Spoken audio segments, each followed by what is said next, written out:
For the last time at the United Center this season with the starting lineups, here's Ray Clay. Good evening, ladies and gentlemen. The Chicago Bulls welcome the world's greatest fans to the United Center. Tonight, Game 5 of the NBA Finals is between the Utah Jazz and your Chicago Bulls. Now, let's meet tonight's starting lineups. First for the visiting Utah Jazz, at one forward, from Long Beach State, 6'7", Brian Russell. At the other forward, 6'9", out of Stanford, Adam Keefe. At center, 6'9", from Louisiana Tech, Karl Malone.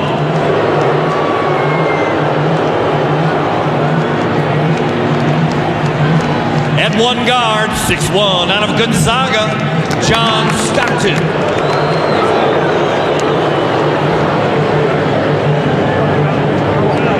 And the other guard from Iowa State, 6'4", Jeff Hornacek.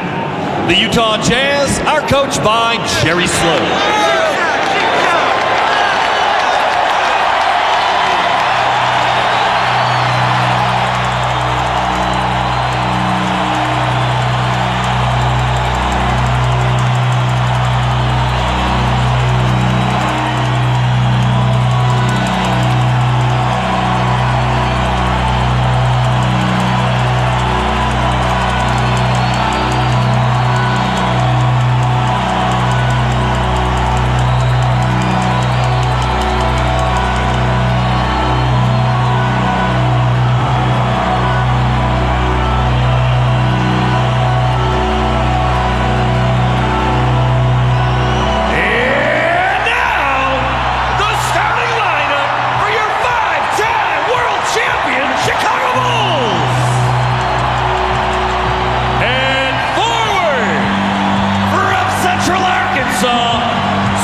For tonight's opening tip, we as always go to Ahmad Rashad. All right, thanks, Bob. And as always, during this series, the Bulls locker room very loose and extremely confident. I think the Bulls, to a man, feel like this is the end of that series. Michael Jordan tells me that that's really not the way you want to look at a series like this. They have to look at it like they have to win one of the next 3 games. Now, he also said that this is a game that's about leadership. He and Scotty have been in this situation before, and it's up to them to show the rest of his team how to bring it on home. Let's go down to Jim Gray. All right, thank you very much, Ahmad. Well, I was in the Jazz locker room before the game, and the approach that the Jazz are taking is that they're not down 3 games to 1, but that they're only behind by 1 game. Jerry Sloan telling his troops that the mission is still the same as when they came to Chicago. They need to win 1 game here in this building. Sloan telling them that if they can win this game, he feels as though they can go back to Utah and all of the momentum will switch. Finally, I spoke to Karl Malone, and Karl Malone says, I love Michael Jordan. I admire the way he plays. In fact, I like him so much, I hope he doesn't retire for at least 3 more games. Bob? All right, Jim. The Bulls are 30-2 at home in the playoffs over the last 3 years and 8-0 on this floor in the finals. This year, last year against the Jazz and the year before against Seattle. Remember 1993 in the old Chicago Stadium. Phoenix down 3-1, managed to win the 5th game in Chicago and force it back to America West Arena for Game 6 and potentially Game 7. And if John Paxson doesn't can the 3, Phoenix is looking at a Game 7 on its home floor. Chicago fans should not view this as a foregone conclusion. The Bulls open with the ball. Pippen. It comes up short, and Keith has it. Stopped into the front court. Russell on the wing. And then Stockton again. He scored only 7, but he did have 13 assists in Game 4. Malone's first shot is there. Against the defense of Luke Longley, he's shooting 54%. When Rodman guards him, it falls to 32%.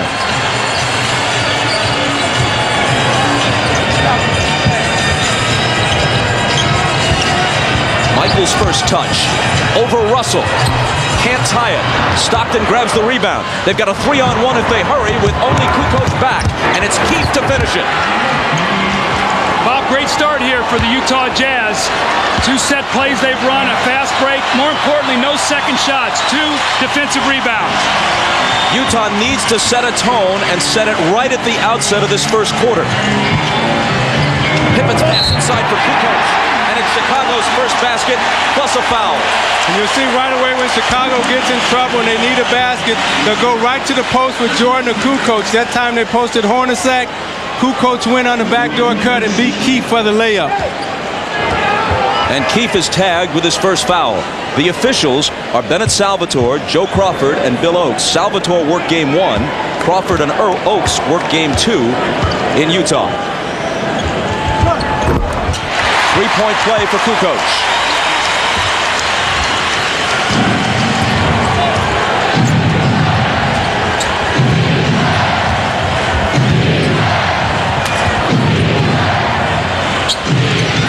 Left block where he likes it. Finds Russell coming through the lane, but he can't finish. He does, however, save it off the Bulls and out of bounds. See, Malone came off the screen that time wide open, and he set deep into the lane. 8 on the shot clock. Into Keith. Takes it to the hole aggressively. Got his own rebound and a foul. Utah does a great job executing their sideline and inline out of bounds plays. And Adam Keith made a nice little screen, rolled back to the basketball. They tried to jump out to take the shot away from Hornacek. Slipped right in and got the foul. On Jordan, his first. Harper on Stockton. Malone over Longley. Keith follows and blows it. He was there but couldn't finish. Harper fires. And Utah still leads it 4-3. Stockton pulls up, and the 3 spins out on him. Tough luck there.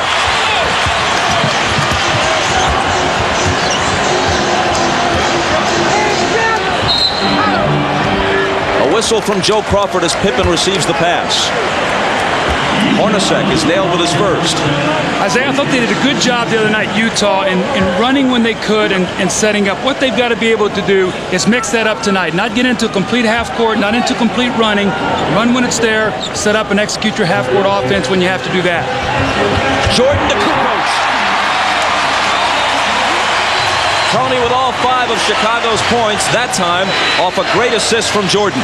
Now that's the second time Keith has got beat on that backdoor cut. Look for Kukoc next time to set him up and take him outside for the J.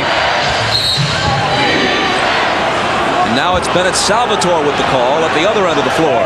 And it's Longley hit with his first. You see Jordan holding the ball right there. Keith just falls asleep. Kukoc back cuts him. You see the floor is so spread out. Good pass from Jordan. Nice follow-up from Kukoc. Each team with 2 team fouls.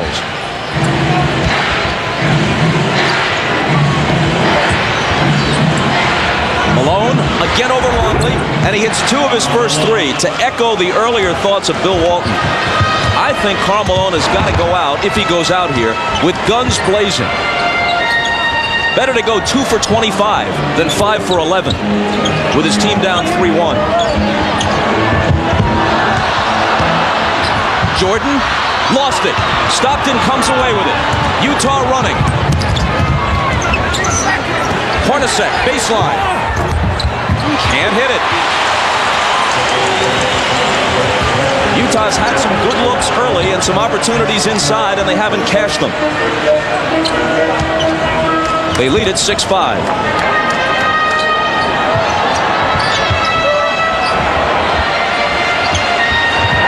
Kukoc against Keefe, and a foul. The basket does not count. The whistle before the shot, and it's number 2 on Keefe. There's Rodman. He just came down the corridor and joined his team on the bench, so we may see him fairly soon. Keefe has to go out with the 2 fouls, and Greg Foster comes in.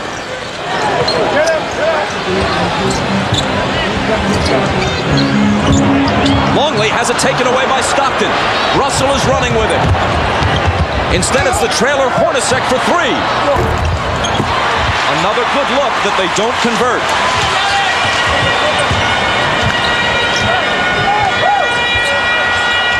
Kukoc inside. Another chance for a 3-point play. Kukoc getting off early. See, Greg Foster didn't get to his man that time. There was confusion, Isaiah. You can't give up layups in this kind of game. Kukoc now off to a great start. He's got 7 points and basically 3 layups. But no one guarding him here. At the last moment, Foster gets over, and Kukoc with a little finish around the basket. If he hits his free throw, which he does, he has 8 points now. All of the Bulls 8 points. And so much attention right now is focused on Jordan and Pippen, and that's leaving the inside wide open.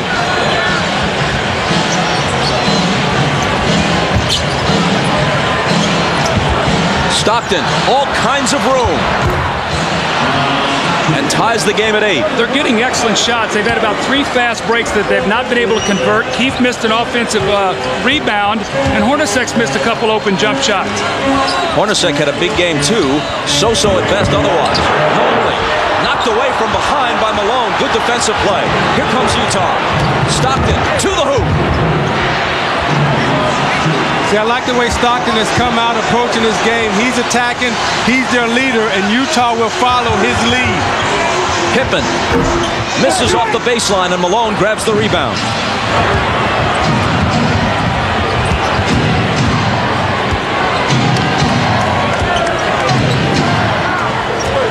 Utah hasn't executed everything perfectly so far, but they have played aggressively. They're coming right at the Bulls.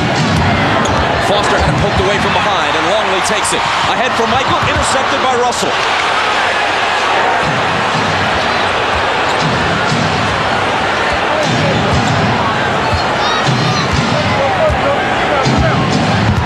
Stockton gives it to Malone. Oh, that was beautiful. Scottie Pippen jumped out to try to get over that screen roll, and Stockton crossed him over. Malone slipped it. Now that's Utah basketball right there. That's the screen roll, and it's beautiful pass. And Doug, I watched Malone talk to Stockton during that play, nodded his head, set him up right there. Okay, I'm going to have the back cut for the layup. Longley's shot is too long. The tip try by Kukoc doesn't fall.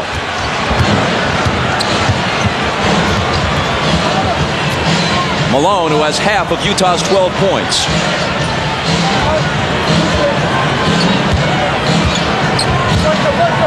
Pippen on Stockton, drives by him, but Longley got a piece of it. Pippen chases it down. That's where Stockton's had his problems. He's been able to get there. He just hasn't been able to finish against the bigger team. Jordan's 3 misfires. It bounces to Longley, who blows the dunk. How about that? Still Utah by 4. Hornacek. A Chicago foul.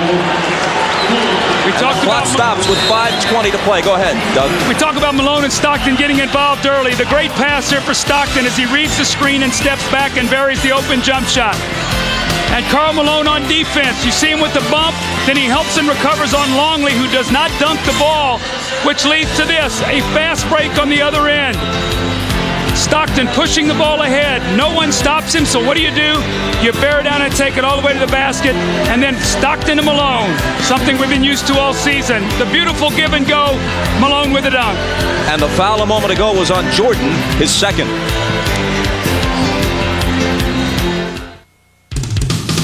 The NBA on NBC is brought to you by Miller Lite, who reminds you that a Miller time can be anything you want as long as it feels good. By Chrysler, engineered to be great cars. And by Nike.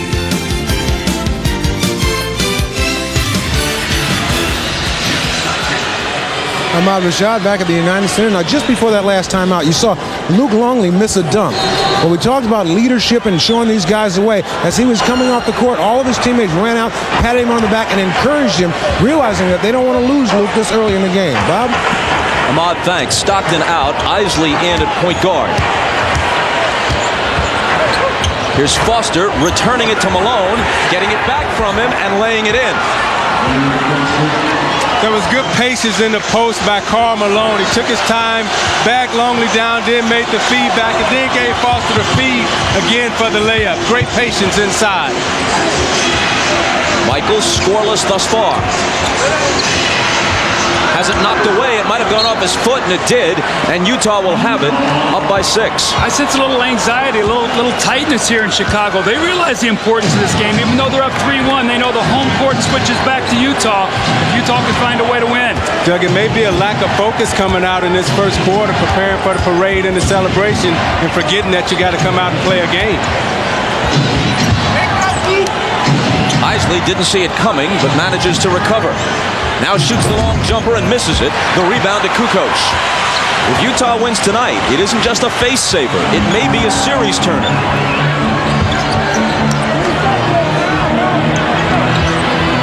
Pippen is doubled with Isley coming over. That leaves Harper open. And the rebound is taken by Isley, knocked away from him, and it will be Utah ball. So one of the things I like there that we have not seen in this series is guards rebounding. Long shot, long rebound. Isley came back and got the rebound. That's what they've got to do tonight. All 5 guys on the board. The Bulls are 3 of 13. 0 for 10 absent Kukoc's perfect 3 for 3.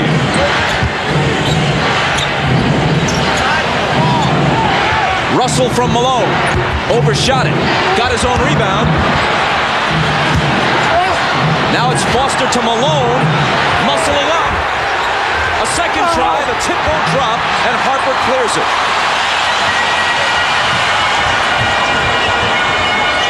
But at least the Jazz are getting some work done on the offensive glass in this first quarter, even if they're not always finishing. Jordan was fouled by Foster. See, Bob, your concern right now... Maybe it was Russell. Your concern right now, if you're Utah, is you're only up 6 and the Bulls are shooting so poorly from the field. You've got an opportunity to be up 10 or 12 points right now, and you're not cashing in on your opportunities. The foul is called on Russell. And right now you can log on to NBA.com and join a live cybercast with NBC's own Steve Jones. The cyber snapper will answer your questions throughout tonight's game. That's at NBA.com. That foul put Utah over the limit and sent Jordan to the line. Rodman will make his first appearance. Longley goes out.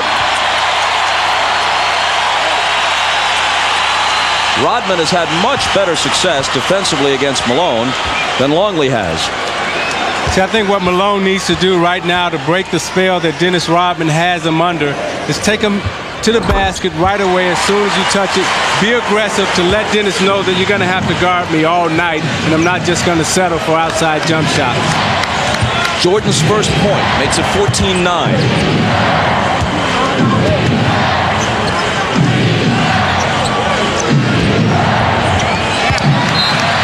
Nobody there, and on the turnover, Chicago takes it back. Bob, that's why you cannot pass that ball off the dribble, because what happens is if the guy comes back to the ball and you've already let that pass go, it's a turnover. Pippen over Hornacek. Kukoc. Tremendous body control, and he now has 10. A couple of Jazz players knocked each other off the rebound. That's 3 times that's happened in the first quarter, Isaiah, where they have not communicated on rebounds, taking them away from each other.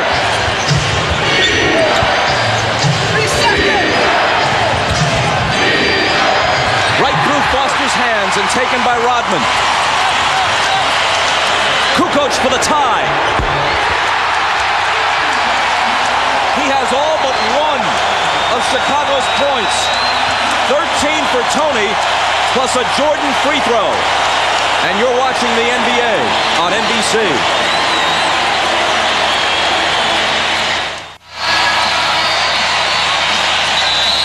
Now, we've been talking about the big three scores for the Chicago Bulls in this series, and Tony Kukoc has come out and gotten them off to a good start.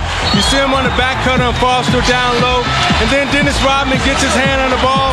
Tony is able to go up and finish. They're having a hard time defending Tony with his inside and his outside game. Kukoc is 5 for 5 right now, but more importantly, he has 4 layups. Now what that'll do is that'll open up his perimeter game, and you see he just dropped a 3. Kukoc 5 for 5. The rest of the team 0 for 11. Roaring at the United Center. Malone's pass intended for Ostertag, broken up, and another Utah turnover. You notice when Dennis Rodman came into the game, the intensity picked up right away on the defensive end, and Chicago got a little bit more pep in their step. Jordan double team. Returns it to Pippen. Now fires. Still without a field goal, but Pippen is up on the offensive glass. And an offensive foul ensues against Pippen.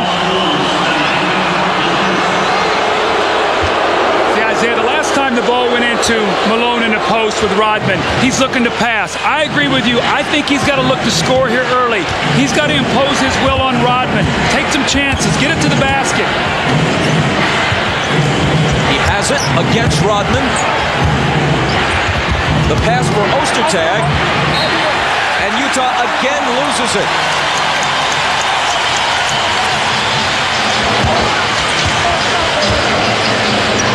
Two straight times Malone had it in the left block and then gave it up inside, intended for Ostertag. Both times they lost it.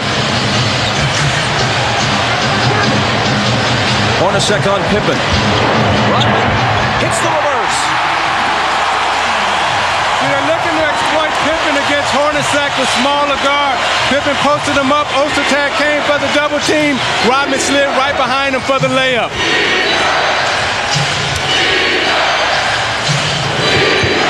Malone over Rodman. Hits the jumper. And that was an aggressive move. Even though he didn't get to the basket, he put the ball on the deck, made a good hard dribble, pulled up and shot it. That's what he's going to do. Put the pressure on the defensive man. And Doug, when you're playing against a great defender like a Dennis Rodman, he's not going to go for many fakes. Pippen misfires on the 3, but Utah touched it last as it went out. In 10 finals games over the last 2 years against Chicago, Karl Malone has had only one truly huge game. 37 points in Game 3 last year at the Delta Center. He averaged 27 points for the season and then 30 points against the Lakers in the Western Conference Final. He's averaging only 20 points a game in this series, and almost none of those points have come in crucial moments. Kerr is in for the first time. Here's Steve with the ball. Last 20 seconds of the quarter. Tied at 16. Jordan. There's his first field goal.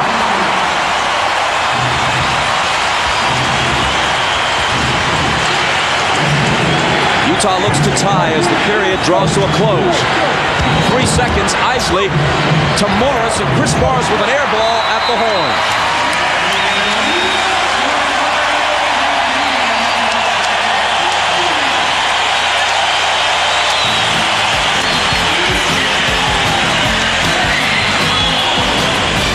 Minutes gone by in Game 5. Chicago, a victory from title number 6. Up by 2. You're watching the NBA on NBC. Scottie Pippen now is going to be the guy down to double team, and Ostertag's going to dive, and you're going to see he tries to force the pass. We'll see who's open. Right, this guy's got to work to the open area because he's covering. This pass will be right open right here, and you can shoot the jump shot. Instead, they forced it in twice and got 2 turnovers. Let's go to Jim Gray.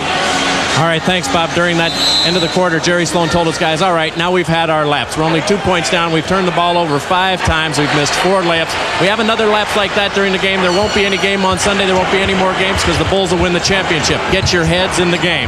Bob? Thank you, Jim. And Sloan gets Shandon Anderson into the game. Jordan sitting as the second period begins. Malone over Rodman and got it. This is what he has to do. Whether he misses the shots or not, he's got to go in there. In addition to the jumpers, Zeke, he's just got to bogart some baskets like he did there. Yeah, you either got to get an offensive foul or make Dennis Rodman foul you. You got to get to the basket. Tied at 18. And a whistle away from the ball. See, the thing that I like that he's doing right here is taking his time. Now he puts it on the floor. Now he's using his strength, his leg muscles to barrel into the lane. Dennis Rodman is not a shot blocker, but he's a great finesse and position player. Karl Malone, who has 10 points, now picks up his first foul. Ball poked away. The Bulls still have it. 19 on the shot clock.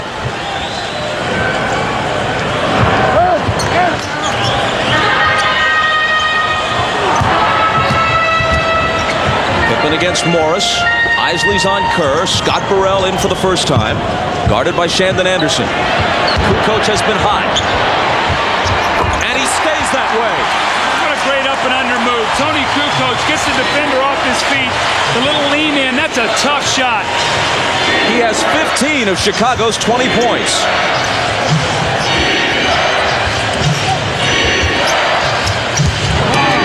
Shandon Anderson, little jump hook, no. Pippen the rebound.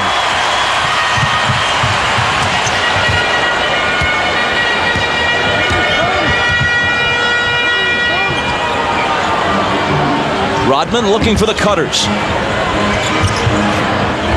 Burrell fires a 3. He back rims it and Malone takes it.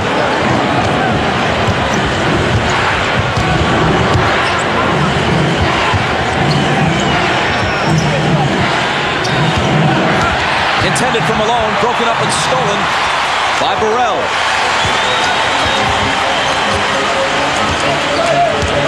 Kukoc.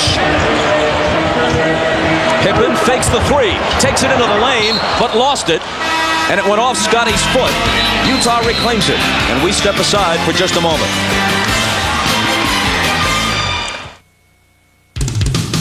The NBA on NBC is brought to you by Michelin, celebrating 100 years of innovation because so much is riding on your tires. By the new Nissan Altima. Nissan, life is a journey. Enjoy the ride. And by Propecia. Talk to your doctor today.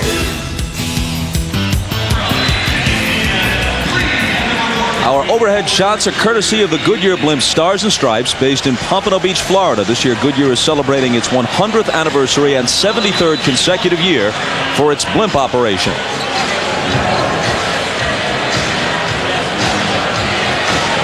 Field goal shooting thus far in this series, Utah is averaging 79 points a game, 22 points less than they averaged during the season. Even if you take out the 54-point Game 3, they're still well beneath their usual output. More than anything else, Chicago's defense is the story of this series thus far. Stockton with a miss. Carr in for the first time, but his pass is picked off by Jordan. Bob, I think that's 7 turnovers already for Utah. They are not getting the shot attempts. And remember, Chicago shot 37% in Game 4 and still won. Right now, Pippen and Malone are sitting.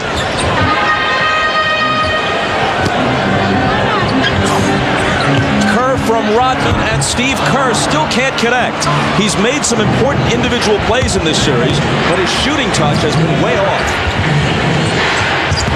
Anderson bounces it through a crowd, and again they turn it over. Jordan pulls up and misses. Rebound Isley. Man, has Utah been sloppy with the basketball when they can ill afford it. One loss from elimination on Chicago's home floor. And Isley's pass is broken up and taken by Burrell. It goes out of bounds, and a whistle from Joey Crawford. Bob, John Stockton has got to get the ball. That's 4 turnovers right now for Howard Isley. He's really struggling. Jerry Sloan's gone to a smaller lineup. This team cannot turn the ball over because they're going to have a struggle to rebound. Chicago touched it last in the loose ball battle as Hornacek replaces Isley, so Utah will have it from underneath.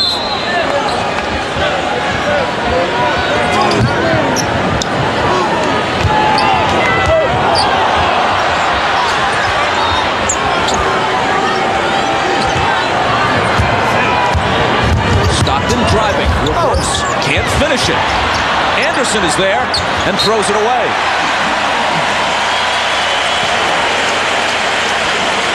Doug, it doesn't surprise me that both these teams are playing bad right now, because when you're trying to close a series, your emotions are driving 100 miles an hour. And Utah right now is in a desperate position because they're trying to hang in there. So when you get that emotionally wound up, it's hard to keep your timing in rhythm. In the second half, they'll settle down, though. Utah with 10 turnovers. Chicago with 6. Make it 7. Stockton comes away with it, and Kerr fouls him. The Bulls are so good defensively, they can sink in the post and help. So the reason Jerry Sloan has gone to a smaller lineup is to have better ball handling on the floor. But with 9 turnovers, that's not working for him. These guys, Isaiah, as you said, they've got to settle down. Make that 10 turnovers now. I'm sorry. And a whistle from Bennett Salvatore. An illegal defense warning against Chicago. So you got a good ball handling team out there for Utah and a good offensive unit. However, now you're really small in the backcourt, and either Hornacek or Stockton is forced to guard Kukoc or Jordan. The ball was kicked. Kerr doesn't think so. Utah's going to keep it with a fresh 24. We are 4 minutes and 13 seconds into the second quarter, and each team has scored 2 points in this period. That isn't all good defense. Some of it is poor execution.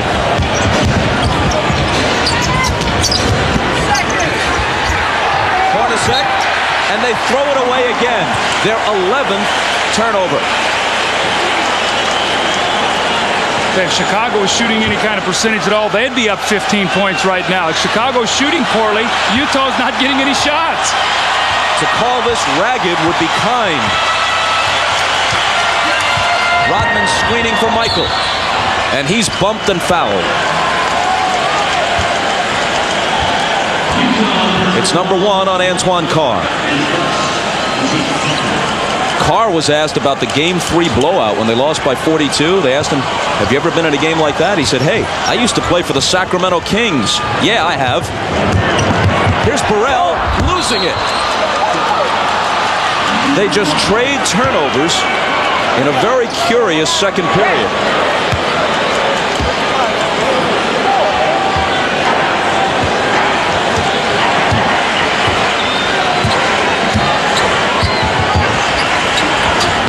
Hornacek driving on Jordan. Finding Anderson. Now Carr, open for the jumper that rattles in and out. The tip isn't there either. Out of bounds to Chicago. Maybe both these teams need a break. We will provide it. Back after this.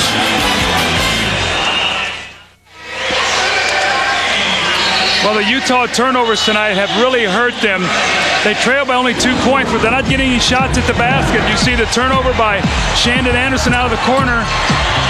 Antoine Carr, Howard Isley with the unforced error. Jeff Hornacek in a hurry leaves his feet, another turnover. When we look at the story, Game 1, the Jazz won with only 13. Game 4, it was a game right into the last minute. These 2 games were trouble when you get that many turnovers, and tonight, Utah's on pace to do that. And Doug, how about this? Utah had been doing very poorly on the offensive boards earlier in the series. Well, in this first half, they already have 9 offensive rebounds, but 0 second chance points. Malone and Pippen both back in. Chicago up by 2. Pippen around Morris, and Morris reaches in and fouls him. Picking up his first.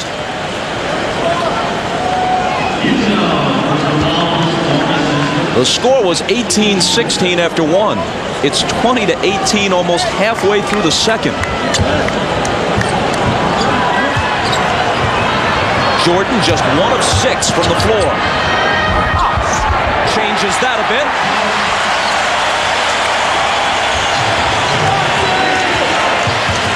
Now what Utah must guard against here is a big Chicago run.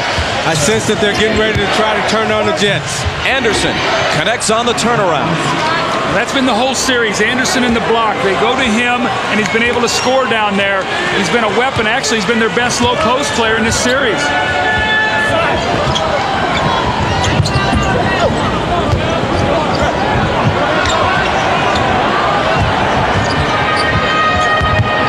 Five on the 24 as Pippen backs away. It'll be Michael to beat the shot clock. And hit it. Isaiah, that's what you talked about. Michael, 2 field goals in a row. If Jerry Sloan feels a spurt, he's got to use his timeouts wisely tonight.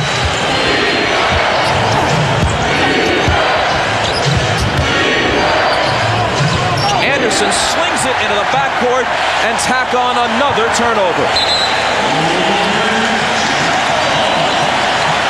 When you're not used to getting double teamed, sometimes you get in a hurry. The Bulls are double teaming Shandon Anderson, and Isaiah, he's trying to do it too quickly. Read the double team, find the open man. You're playing 4-on-3 somewhere else.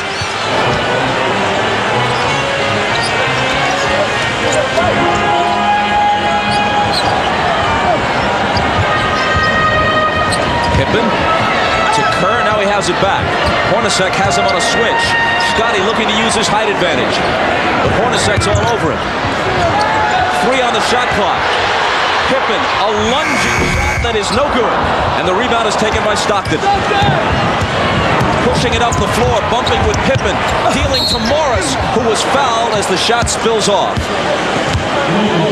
Now you watch Michael Jordan in the low post as he gives Anderson a little bump and just turns right into the lane. You notice he went right into the middle. Now watch this. I'm going to take you to the middle. Oops. No, I'm not. I'm going to shoot the fadeaway J on the baseline. Always gives you a different look, so you never know where he's going. That's why he's so effective in the low post. Never see the same move twice. Relatively slow start for Michael. As you know, if the Jazz can stave off elimination, we'll go back to Utah on Sunday, Game 6. We'll be on the air at 7:30 Eastern Time. With, at that point, Chicago holding a 3-2 lead. That's if the whole thing doesn't end tonight. Game 6, Sunday on NBC. Kukoc has returned to a substantial ovation. Harper's also back in. Morris hits the first free throw. Now this is Chicago's speed team out on the floor. Let's see if they try to pick up the defensive pressure, try to maybe do a little half-court trap or some full-court traps after free throws.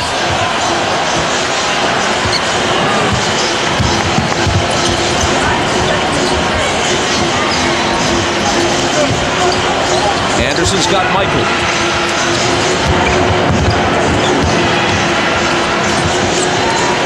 Pippen with 6 on the shot clock. Michael baseline fadeaway. High archer, good. A beautiful rainbow, and he's beginning to feel it now.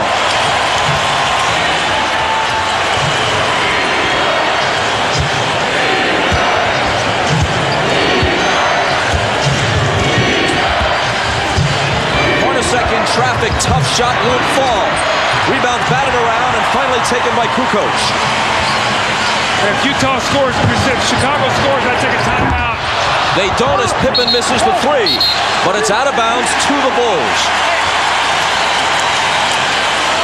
Perfect defense here by Shandon Anderson, but there's really nothing you can do. Look at the rainbow touch. That's just sweet. I mean, that's just nice, Doug Collins. There's nothing you can do about that. Yeah, and it's so discouraging when you're guarding him twice. He's now beat the shot clock with those kind of shots. Here he is backing in on Anderson. Double team. They swing it over to Harper. He misses off the baseline, and Morris takes the rebound.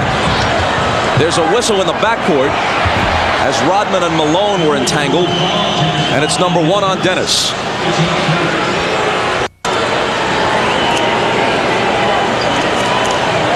Keep our eye on Dennis Rodman.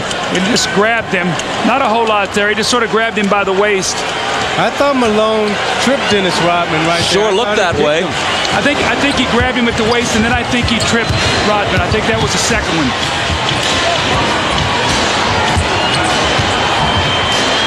Here's Malone. Nice pass to Morris. And a foul in the lane. It's number 2 on Pippen. Pippen is 0 for 5 from the floor in this first half. He hasn't scored, but he does have 7 assists. So that's what happens, though. If Scottie Pippen goes a little bit cold, Tony Kukoc picks up the slack. It seems like 2 of those 3 guys, Bob, are always getting him some points.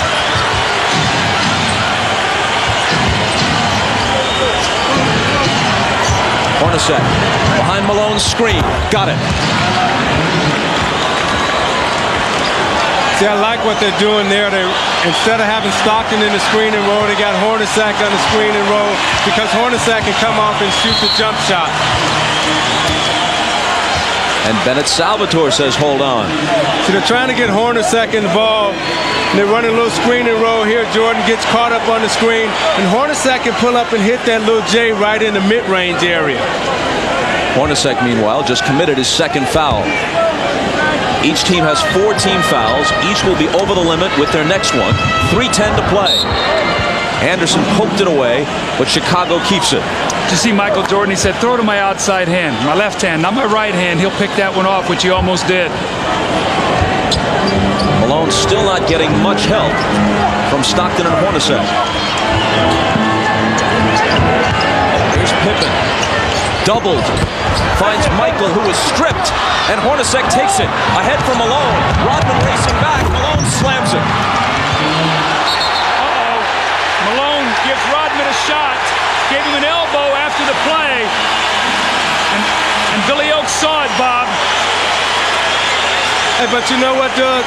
I'm glad Karl Malone in Utah finally got mad. This is the first time in 5 games that one of the players has gotten a technical foul. It's about time you showed some anger and a little emotion and say, hey, I'm not going to take this anymore. Well, I agree with that. It's a technical foul. Michael was shooting. Remember the possession before, they got caught up a little bit, and Karl tried to trip him. So I think Malone is saying, look, if we're going to go down, we're going to go down physically, and he's the guy that's going to have to do it. But see, that's the soldier's mentality of a Karl Malone. He's not the leader, but he's going to fight for your team, and he's going to put up a good fight. You see him here on the fast break as he leaks out, and watch out there. Say, okay, big man. I don't know. That's kind of iffy. Yeah, I don't know if that's a technical foul. However, the referees right now are trying to say, hey, we got Malone and Rodman right there. We're not going to let it get out of hand. Highly questionable. You're watching the NBA on NBC. Here's what's ahead on the Prudential Halftime Report. More of Ahmad's conversation with Michael Jordan, plus Hannah Storm's live interview with Bulls chairman Jerry Reinsdorf about the future of this team. The Prudential Halftime Report at the break.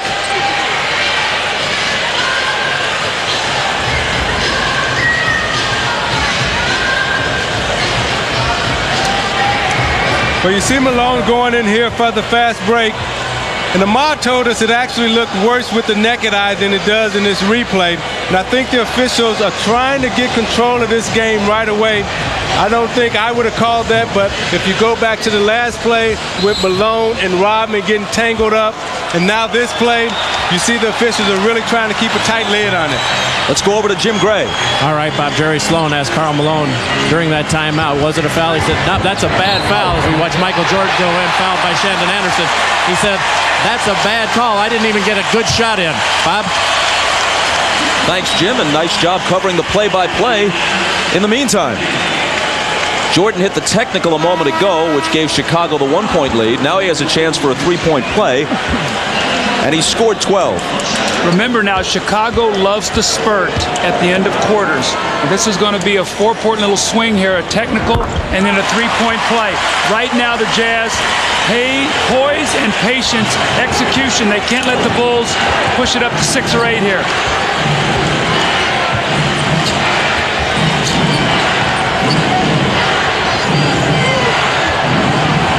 Hornacek holding it, and finally to Malone, playing a little 2-man game.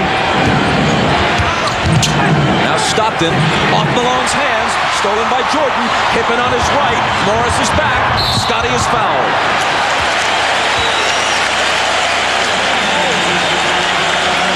See, Isaiah, when Utah is throwing that ball in the post, I think they've got to throw a cutter through there. As they're standing, what the Bulls are doing is sinking in the lap and then getting right back out, and they're getting bogged down, not getting much movement. That was great help defense that time by Dennis Rodman. As Stockton went to drive baseline, he came off his post player. And you watch Rodman guard Malone as he comes over and he shuts off the baseline, forces the turnover because of his size. That's just great post defense. Bob Knight, Dean Smith couldn't have taught it any better. By the way, you too, Doug Collins. Pippen was scoreless until those 2 free throws. On a 6-point run now.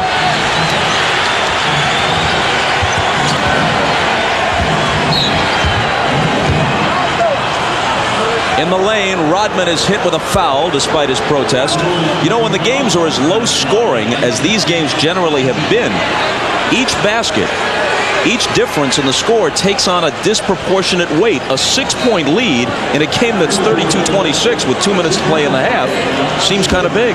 Well, Bob, the Kings that used to be Isaiah Thomas and the Detroit Pistons, you would look up at a scoreboard and say, we're only down 6. But to get 6 points against them, it would take you about 12 possessions. That's how good they were. That's how good the Chicago Bulls are defensively also. And when one of the most reliable free throw shooters in the league misses, that doesn't help your case either.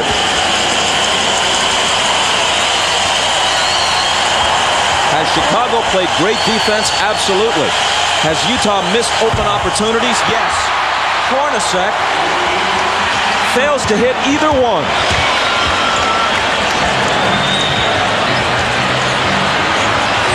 Jordan can't make it 8. But Pippen, in between 3 Jazz players, pulls down the offensive rebound. It'll still be Chicago ball.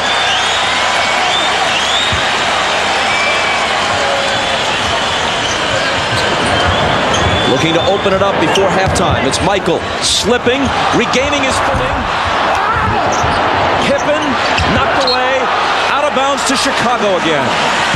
About those second shots, I know we've talked about it the whole series, but what it does, you get more field goal attempts when you turn it over, when you give up offensive rebounds, so you can shoot under 40% and still win games. Morris on Kukoc. Tony into the lane, lost the ball but was fouled. Couldn't quite retain control of it in order to finish with the basket, but he's coming to the free throw line. Both teams are over the limit. Tomorrow on NBC, Paul Hogan, Beverly D'Angelo, and Cuba Gooding Jr. star in the comedy Lightning Jack, followed by Profiler. It all begins at 8, 7 Central tomorrow night on NBC.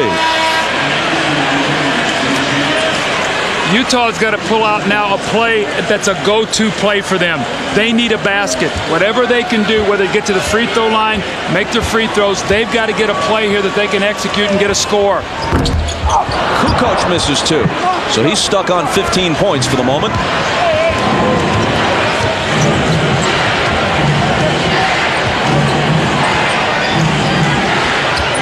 Malone, little bit of room. Hits it over Rodman. 14 in the first half for Malone.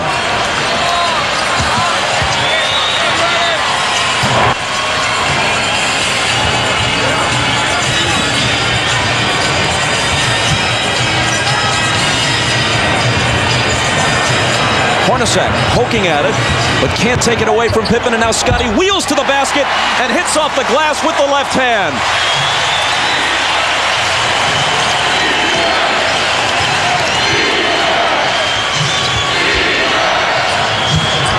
Stockton on the drive. Brings it back outside to Shandon Anderson. Malone, double teamed.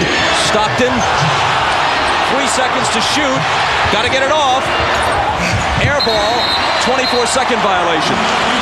See, Stockton's got to shoot that shot. He had an open jump shot, and he passed it up, and he got his team in trouble.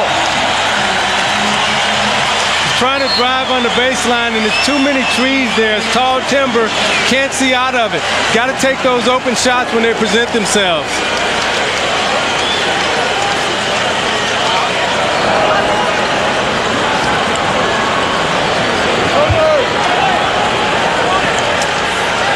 I think you're going to see him try to throw maybe here. Go to Kukoc against Malone, I think, in an offensive set here to try to stretch him out and go one-on-one. Bushler, who's a three-point threat, is in the game for the first time. Camped in the corner. Malone on Kukoc, all the way to the hoop. 17 points in this first half. Down court to Anderson, trying to get it back, and does just before the buzzer. A huge hoop for Shandon Anderson. And now Malone breaks it up at the other end. And that's the way the first half concludes. Chicago by 6 in pursuit of championship number 6. Ahmad with Michael. Hannah with Jerry Reinsdorf on the Prudential Halftime Report coming up next. You're watching the NBA on NBC. Back out toward the floor, he and Karl Malone have played together for 13 years without an NBA championship. Few pairs have ever played as long in the whole history of the league as teammates, and no two players have been on the same team as long without winning a title. And if something doesn't change in the next 24 minutes, that will be extended another year in that window of opportunity. Malone will be 35 in a month. Stockton's already 36. Gets narrower and narrower. Well, Bob, Karl Malone needs some help scoring now. He's 7 of 12, has 14 points. The rest of his team, only 16. They've shot 7 out of 24, so he needs some help tonight because Scottie Pippen's been struggling for Chicago, but Tony Kukoc has stepped up and really helped Michael. So they've had 9 out of the last 11 quarters under 20 points. That's not all Karl Malone's fault. Somebody else has got to shoot the ball and put it in the basket. Yeah, and the 1-2 punch has always been Stockton and Malone. And right now, Stockton only has 4 points. Started off aggressively, but he needs to continue. He needs to continue to keep driving it to the basket and stay in the middle of the floor and get his teammates involved. More numbers as we bring you the Miller Lite halftime stats. Well, again, for Utah, you see 9 turnovers in the second quarter and only 14 points, and Karl Malone doing his share. And for Chicago, it was Tony and Michael with 30 points on 12 of 19 field goals. The free throw shooting goes to Chicago. So right now, that it's Michael and Tony carrying the load for the Chicago Bulls. When you look at the scores for Chicago, Tony Kukoc 7 of 7 with 17 points. And look at his shot chart. 5 layups, got 2 perimeter J's. Look for Scottie Pippen to get involved. And when you look at Utah, you got Karl Malone with 14 points. The others need to step up. The last game, only Brian Russell was the only one to get into double figures. Karl Malone has been inside and outside and been very aggressive. Although Pippen has only 4 points on 1 of 7, he's contributed 6 rebounds and 7 assists. Ahmad Rashad back at the United Center where the Bulls lead the Jazz by 6. Phil Jackson told his team at halftime they have to have better spacing in their offense. The way they're doing it now, Utah is too easily double teaming them. They also said too much dribbling on their offense. They want to run their offense off the pass, not the dribble. On the defensive end, they want to keep forcing the turnovers, block out a little bit better, and try to stop Utah from scoring in transition. Let's go down to Jim Gray. All right, thanks, Ahmad. Well, Jerry Sloan's going to start Antoine Carr in the second half at center. He's going to move Karl Malone over to try and stop Tony Kukoc defensively. He's very unhappy with all the turnovers, 13 turnovers. He told his team, hey, guys, we can't expect to win this game if you do this in the second half. He's also unhappy with the layups. He wants his team to finish just 6 of 15 from the layups in the first half. Bob? Jim, thanks. Third quarter underway. Malone operating against Longley. Trouble with the dribble, but recovers. Pippen gets a hand on it. 5 seconds to shoot. Malone will. And that's the way the third quarter starts. A good sign for Utah, although their offense was not executed well on that possession. Malone continues to shoot well, especially from the perimeter. 16 for Karl. Kukoc, the game's high man, with 17.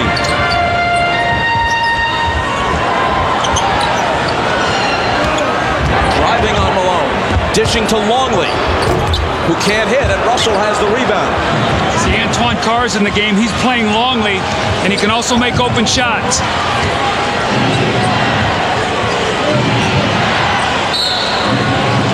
And a whistle from Bill Oakes. A foul on Harper. Longley continues to struggle. He has not been as effective generally as Rodman has been defensively against Malone. And in Game 4, he had only 2 points and 3 rebounds, and he hasn't done much offensively tonight either. Well, he's really playing a power forward on offense, and I think it's taken it out of his rhythm. Normally, he likes to play in there closer to the basket. It's hard for him to play Malone. Carl turns to face the basket. Shoots over Luke. 2 in a row to start the half. See, Bob, the difference between Rodman and Longley is Rodman can body up against him and take that quick jumper and make him put it on the floor and give help. Longley has to back off and give him space, and he can make the shot against him. A 2-point game again.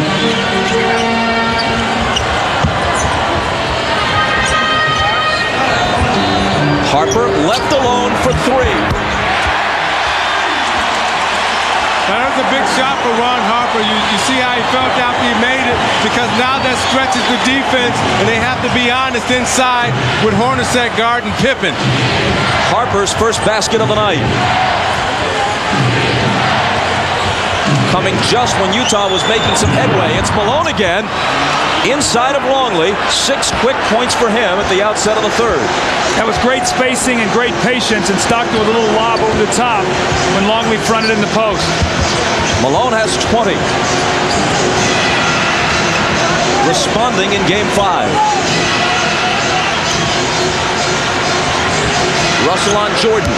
Single coverage. Now Stockton comes over. Michael loses it.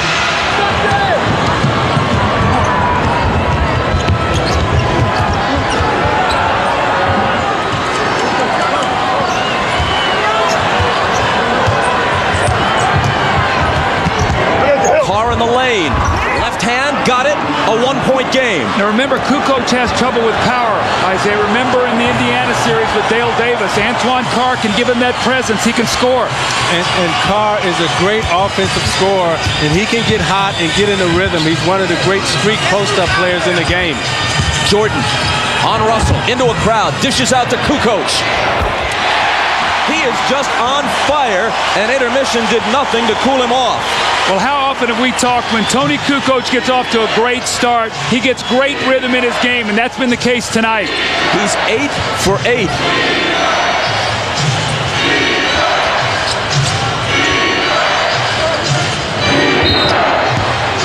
And a whistle inside as Longley tries to contend with Malone, and Luke picks up his second. Karl Malone's gotten off to a great start in the third quarter. Now watch the space that Longley has to give him. He's worried about his quickness. He gets his rhythm, jumps up, and shoots the jumper.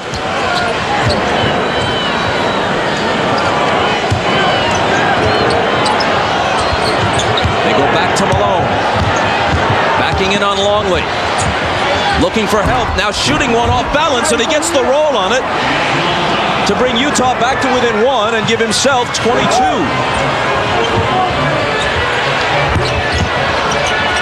Jordan gathers in the miss. Longley bumping off Stockton, but can't finish it.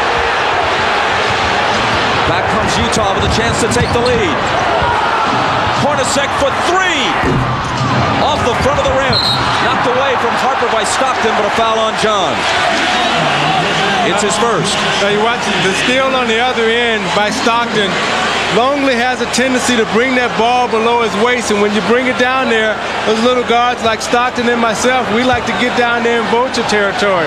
Stockton needs to come down the court, settle down on the fast break. He had Hornacek for a wide open jump shot.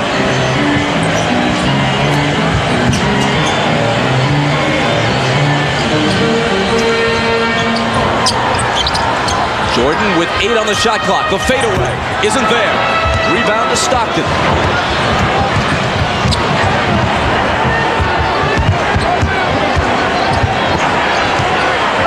Longley poked it away. Malone recovers, shoots, and misses. That was about one step out farther than his range, Bob. Jordan scoops it up and misses. Pippen is there to clean it up.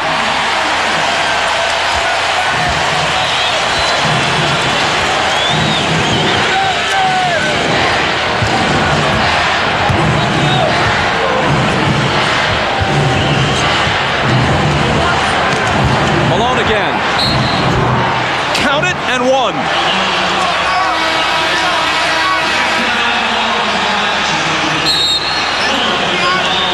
Now you watch Malone working inside the post. Gets Longley on his back, makes sure that he's there, turns, wheels up underneath of him because Longley can't block his shot. That's where he needs to be, inside, and that's what he's been doing all night long. Miller Genuine Draft presents even more basketball.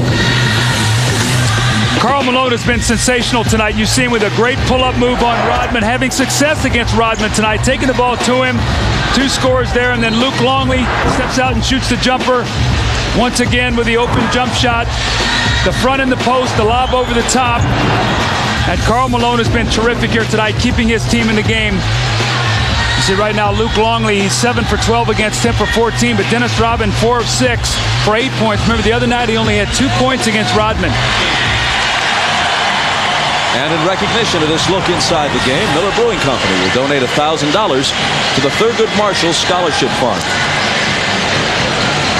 Maybe as important as the points or the total shots, he's managed to hoist 18, but this is his first trip to the free throw line. In the first half, Utah had only 4 free throws, while the Bulls had 10. And for this series, Utah's averaging 17 free throws a game. Their season average was 32. Per game, the Bulls are taking 10 more foul shots than Utah. Part of the reason why they lead 3 games to 1.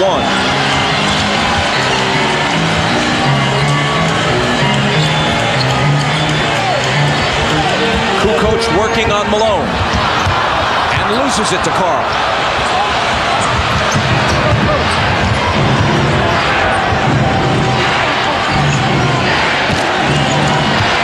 Malone against Rodman.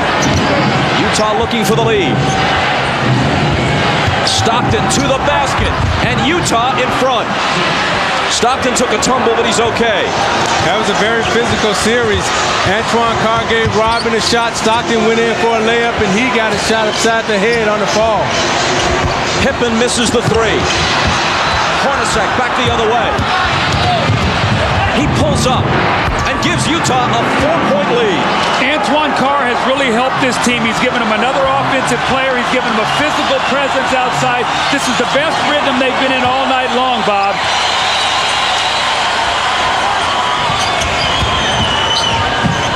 Out of the corner, Harper.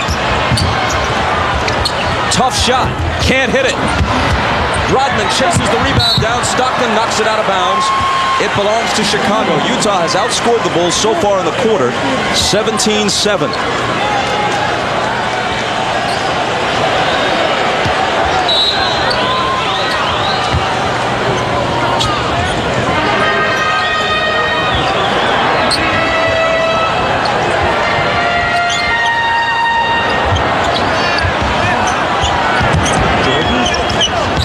Scotty inside, and he loses it, surrounded by 3 purple shirts. Harper and Stockton collide, and Harper is hit with the foul. Bob, I get a sense here Utah is starting to get a little confidence right now. They're getting a little rhythm. Defensively, they're aggressive. Stockton has gone back, stripping at the post.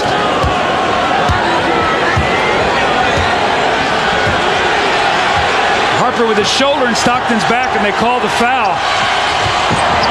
The ball goes off Carr's hand at the other end, and Rodman takes it. Scotty, stunner step on Hornacek. Deal out to Harper. Kukoc hasn't missed one until now. Loose ball, 4-4, and a foul. It's on Russell.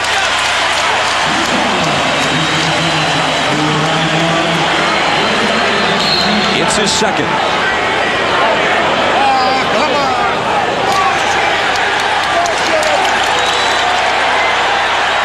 Double technical, apparently, on Stockton and Pippen.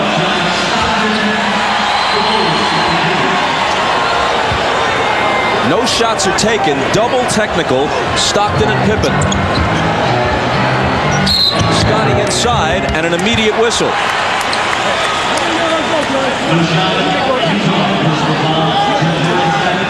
There's the elbow to the head from Scottie Pippen on Stockton. And then Stockton came over and said something to the official, and he got his technical foul, but he was not happy, as well he should not be. Trying to slice through, knocked out of bounds, but no foul. Now you see what Utah is doing right now. It's become a very physical game. And this is the way Indiana played them. Slow the game down, pound them inside, and put your body on Chicago every time they move. Michael again. Got it, plus the foul.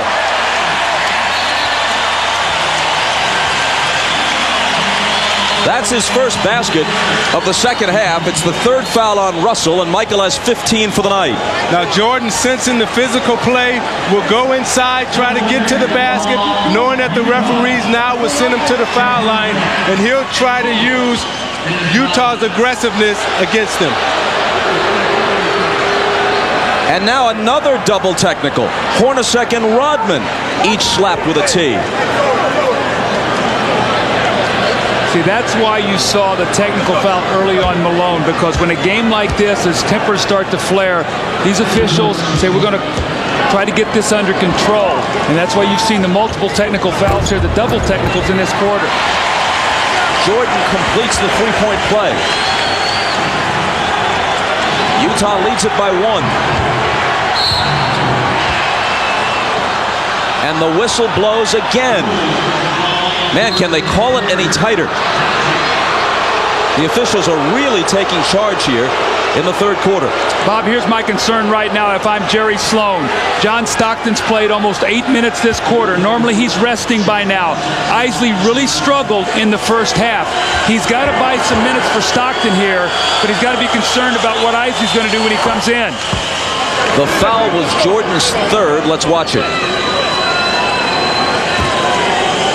Oh yeah, elbow to the face. Hornacek hit the first. And now the second.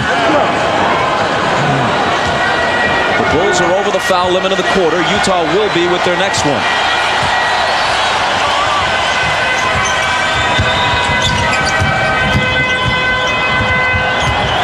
Carr is on Michael. Jumper over it. Antoine Carr did everything right. Michael just did it better.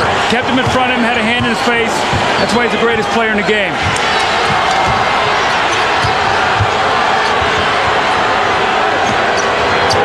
They go to Malone, who kicks it back out to Stockton. Carl with the turnaround. Good over Rodman, who fouled him.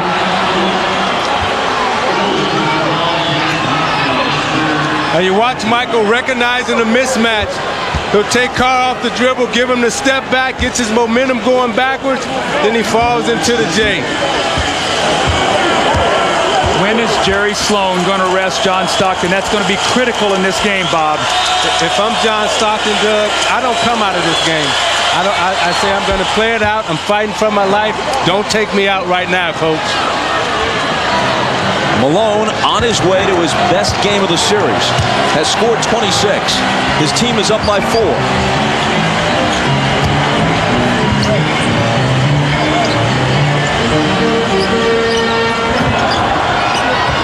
Michael given a little room by Russell. Drives on it to the hoop.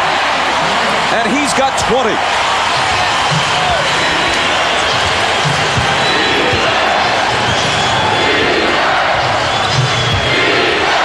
Howard Isley pops off the bench, so apparently Stockton will get a rest soon. Malone doubled with Harper coming over. Now it's Rodman on Malone. Again, Harper tries to... The hook is no good. And Pippen clears it. Chicago looks to tie or take the lead with a 3.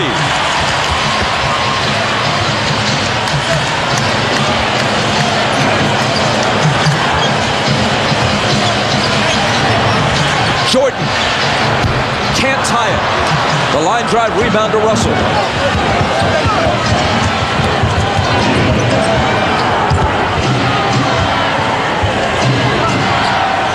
Again, Malone is their first option. Again, out of that left block where he likes it. Across the lane, contact with Rodman. And it's on Dennis, which will be his 4th. Not nearly as effective on Malone tonight as he had been earlier in the series. But Isaiah, we've talked about this all along. Karl Malone wheel in there and put the onus on the official. Is it a block or is it a charge?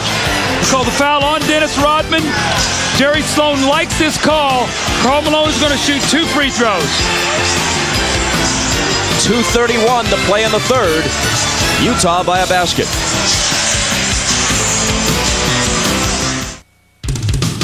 The NBA on NBC is brought to you by Miller Lite, who reminds you that whenever you feel good, it's Miller time.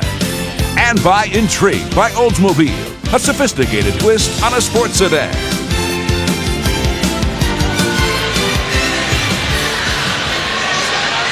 The view from the Goodyear Blimp Stars and Stripes, based in Pompano Beach, Florida. At the controls, pilot Richard Daniels from Burbank, California. Karl Malone has been terrific tonight. He's taken a lot of criticism, but tonight he's put his team on his shoulders. You see the open jump shot where he buries it. Steps out once again against Longley and hits a medium-range jump shot. Now he's got it deep in the post, and he attacks Dennis Rodman. This is what he has to continue to do. Karl Malone has taken a lot of heat through this series, Isaiah, but tonight he's been the guy. Now the rest of his team has to come along with him. They have a 2-point lead, and they got to bring this home if they want to get to a Game 6. Problem is for Utah right now, Malone is the only one who's involved. Offensively, they don't have a player yet who scratched double figures. Only Malone scored in double figures for them in their horrible game in Game 3 when they scored only 54. And that would have also been true in the Game 4 loss had not Brian Russell hit a three-pointer at the buzzer to give him exactly 10.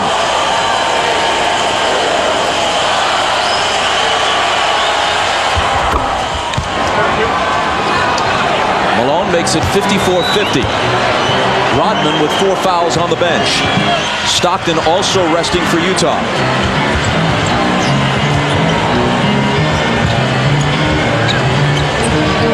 Kukoc thought about it, gives it back to Pippen. Hornacek on it. Jumper over Jeff. Won't go, but the rebound bounces to Longley, who can't finish it, but eventually the tip is there. Looked like Luke Longley got away with a little push in the back there to get that offensive rebound. Pressure's on Howard Isley here, Bob. 4 turnovers in 9 minutes in the first half.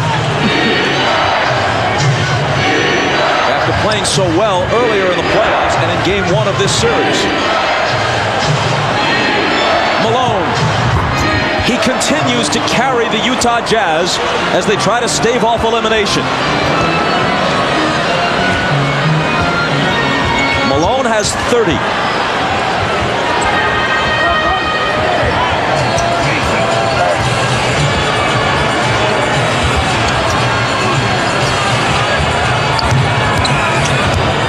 Michael, 4 seconds to shoot. Rebound to Isley, who saves it into Carr. Utah looks to increase a 4-point lead. Hornacek spins to the hoop and is fouled.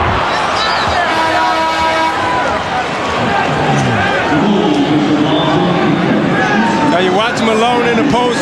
Jordan can't really help because he's guarding Hornacek, and Malone takes his time, turns around, and shoots the jumper right over Longley. And you watch Hornacek now getting himself involved, forcing the action, driving to the basket. Now he's on the free throw line with a chance to make 2 free throws and push this lead to 6. The foul a moment ago on Kukoc was his first. This weekend, the WNBA begins its second season on NBC. Tomorrow at 4 Eastern, a rematch of last year's championship game. Rebecca Lobo and the Liberty take on MVP Cynthia Cooper and the champion Houston Comets. Then Sunday, also at 4 Eastern, Lisa Leslie and the LA Sparks face Michelle Timms and Cheryl Miller's Phoenix Mercury. Over 17,000 fans attended the Cleveland Rockers opening night victory over the New York Liberty last night. Some interest in the WNBA. Adam Keefe is in the game right now for Antoine Carr, who gave them a great 11 minutes.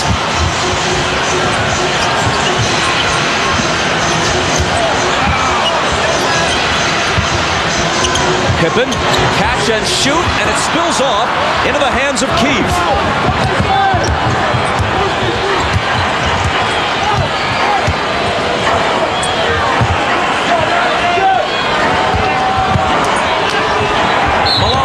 The pass from Hornacek hit the side of the backboard, but Longley, in the meantime, fouled Malone. That's 4 on Longley. Rodman also has 4 as they try to defend Malone.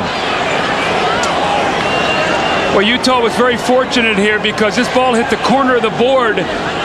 Malone posting, they said Luke Longley grabbed his arm on that little post play, but stay active, keep going into post.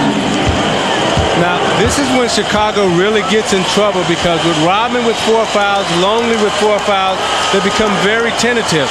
And once you get past Rodman and Longley, Doug, they have no big men on the bench.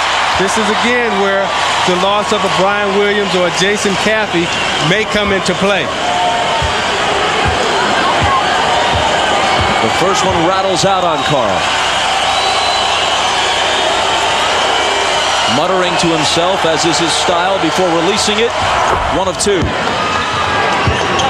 I tell you, Bob, if you can get a stop here, you're up 7, and to get a score, you go up 9. That means you outscore the Bulls 15 points in this quarter. That would be huge after the poor first half offensively.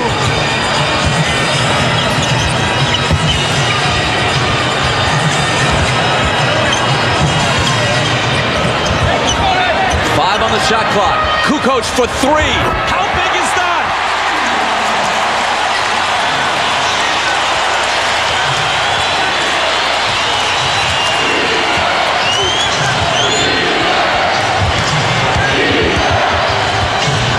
The pass from Malone, stolen by Pippen. He beats the buzzer from beyond half court.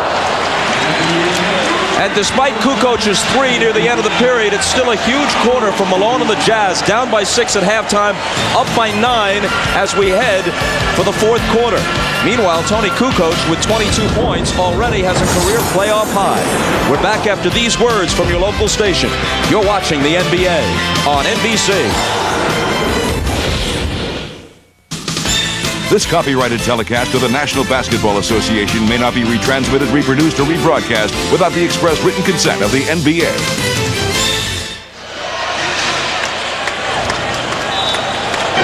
Utah, with its biggest scoring period of the series, a 29-point third, enters the fourth quarter of Game 5, up by 4. The period will begin with Karl Malone, who has scored 30 points, resting at least for a while. But how long, Zeke, can you keep him out?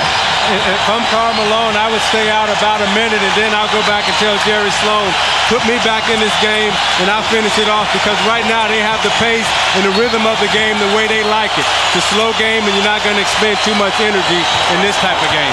Meanwhile, Stockton can't take much of a breather. He's back on the floor because Isley has been completely ineffective. Jordan guarded by Russell. Pippen, before he can take the shot, it's whistled off. The 3 won't count. Scotty is 0 for 6 from three-point range, and that could have gotten him untracked, but they wave it off. Foul on Keefe is his 3rd. Jerry Sloan has really got to keep an eye on this lineup right now because Pippen and Jordan are in the game. You know they're going to try to go on a spurt here. So if he feels anything at all, call a timeout, get Malone back in the game. You cannot let Chicago go on a run. Kerr hits the 3. 3-pointers by Kukoc near the end of the 3rd. And Kerr at the beginning of the 4th make it a 1-point game.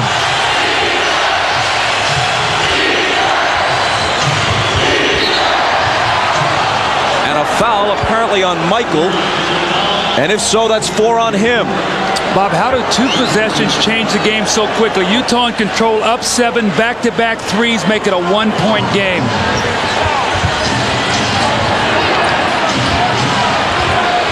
Stockton looking for Anderson. They're kind of adrift offensively without Malone. That's one way to cure it, though, as Russell sticks a 3. Back up by 4.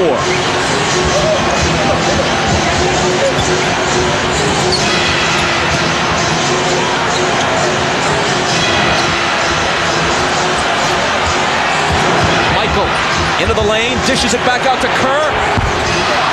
And he can't hit his second straight 3 as it rattles in and out, and Longley grabs the rebound and is fouled by Carr. Malone's coming back. He sat out only a minute and 16 seconds at the start of the 4th. I think that's a great substitution because Antoine Carr played 11 minutes of the 3rd quarter, and he has not played that many minutes. And you also were getting stagnant here. You were trying to post up Shandon Anderson against Michael Jordan. I don't like that matchup. I would live and die from here on out with my 1-2 punch of Stockton and Malone. Pippen. Scotty again. Turnaround. He's just 2 of 14 for the night.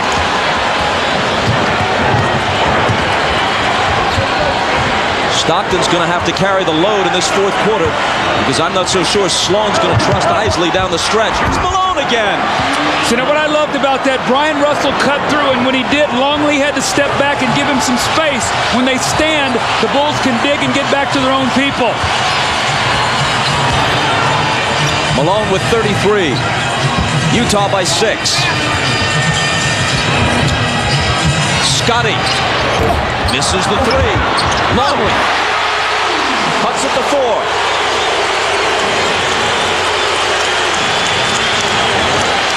Scottie Pippen's having a horrible shooting night right now. He's got to get a little bit more smarter about the shots that he's taking.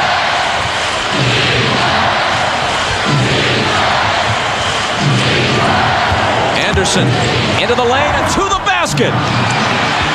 Remember, that's the guy that missed the 2 critical layups last year that might have won the game here for his team, Game 6, that would have pushed to Game 7.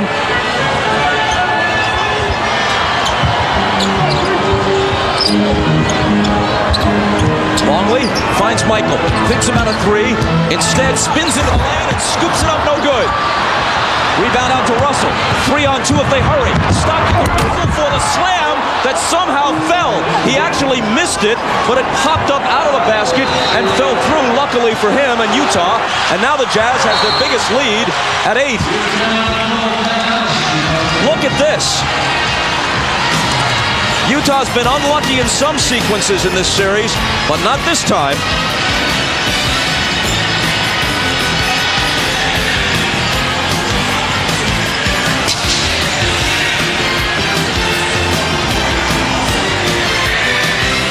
It's Utah by 8.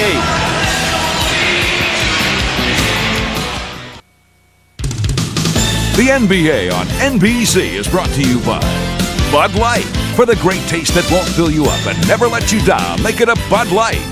By the irresistible taste that makes you say, did somebody say McDonald's? And by Toyota. Every day belongs to you. Make it count. Toyota every day. Once again, our thanks to Captain Richard Daniels and the crew of the Goodyear Blimp Stars and Stripes for tonight's overhead shots. The importance of cutting when you throw the ball in the post instead of standing. What happens is, now watch Luke Longley as this ball goes into the post right here, and you make the cut. Longley's going to drop just enough to allow Malone to turn and get the shot. He has to protect against the cutter, freeze it up in rhythm. That's why you've got to make the Bulls move. You cannot stand and let them dig into the post and then recover. Malone 14 for 22.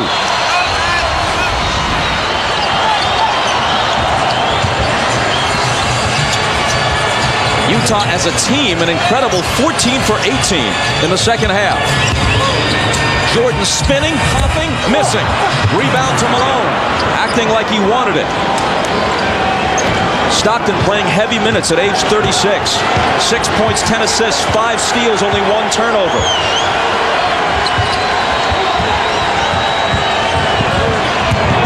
Malone into the lane. Doesn't get the roll this time, and Pippen snatches it down. Kerr, room for a 3.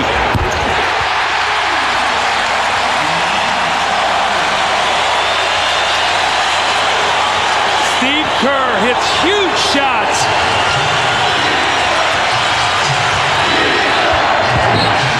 And Utah throws it away with exactly 8 minutes to play. And Chicago gets it back down by 5. See, if you're Stockton, you got to be smarter right now. Call Malone down into the post, and don't try to go at Anderson. Get the ball to Malone in the post. Hold on, says Bennett Salvatore. Steve Kerr in the open floor, nobody covering him.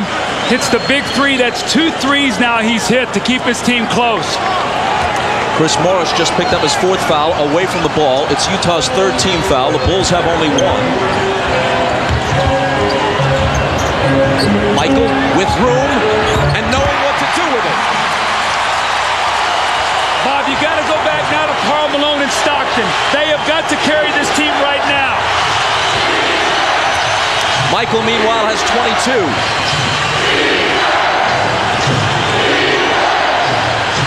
They heed your advice and give it to Malone. And he has 35. Utah by 5.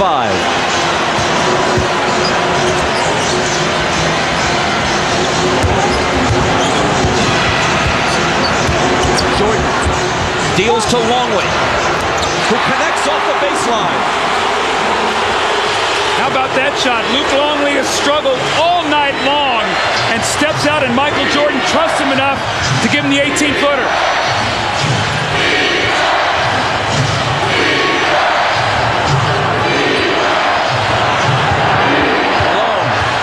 Trying to back in on Longley. Instead, his pass eludes Morris, but there to pick it up as Russell beats the shot clock and misses the three. But it's taken by Malone.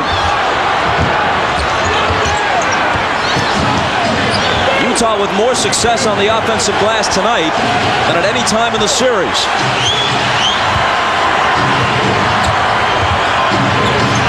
Russell. Poked away, taken by Morris. Russell again, got to force it. And Chicago comes away with the ball. It's Michael. No shot, foul as he made his move. And it's 5 on Chris Morris. Now you watch Michael Jordan as he reads the screen and he pops out for the little 15-foot jump shot. And then on the other end, watch as he takes it to the basket and finds Longley on the penetration. Longley squares it up, shoots the shot over Malone. And you're watching the NBA on NBC.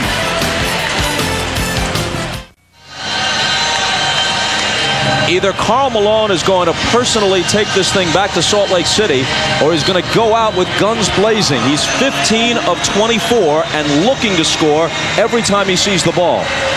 Bob, I think Stockton really needs to get involved offensively. He's only got 6 points. He's only taken 7 shots. At the end of the game, when you look at the Utah Jazz, Stockton is the guy in the last 5 minutes who's their clutch player, and he's got to take over this game right now.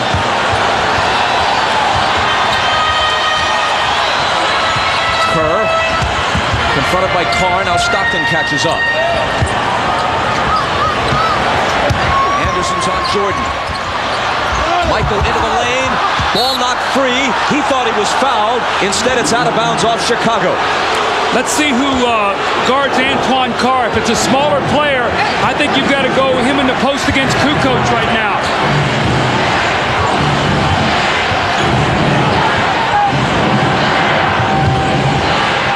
Stockton. Nice feed inside the Carr. And with the head fake, he shakes himself free for the layup. See, he's got the power over Kukoc because Longley's playing against Malone now. That's a matchup that can hurt them, Isaiah, if they don't come back with Rodman. And also Kerr is in the game now guarding Stockton, and Stockton has an advantage. He can see over Kerr to make passes.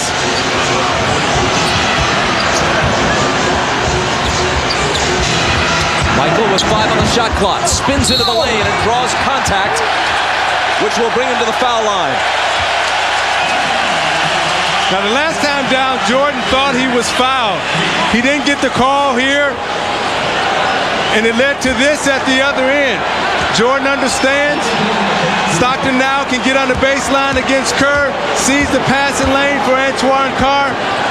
But you have Jordan on the line, and more importantly right now, Doug, they're in the bonus. So every time Chicago gets fouled, they're going to the free throw line. And meanwhile, Chicago, as Rodman returns, along with Harper, Chicago has only 1 team foul with 5:02 to play in the period. Chicago now is going to their defensive lineup. Now they've got Harper and Rodman back in the game, but Antoine Carr is going to be guarded by Kukoc. So if they load up on Malone, he can score for them. They need not let him go out there without going to him a little bit. Michael cuts it to 3 with the 2 free throws. Malone finds Carr from 20. Got it! See, now with Malone getting off on the inside in the post, now Chicago has to come and double team. And when you come and double team, they have shooters on the floor.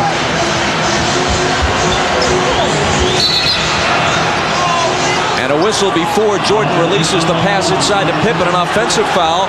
It'll be Scotty, his 3rd.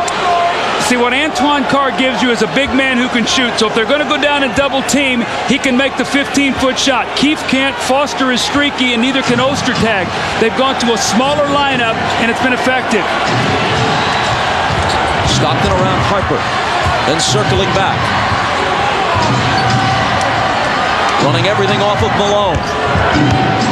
Backing in on Dennis. Stockton. 3 seconds to shoot, and Pippen fouled him. The basket doesn't count, but the foul is Pippen's fourth. Bob, this is a critical possession. They're up 5. If they can push it to 7 or 8, this would be a big, big possession for Utah.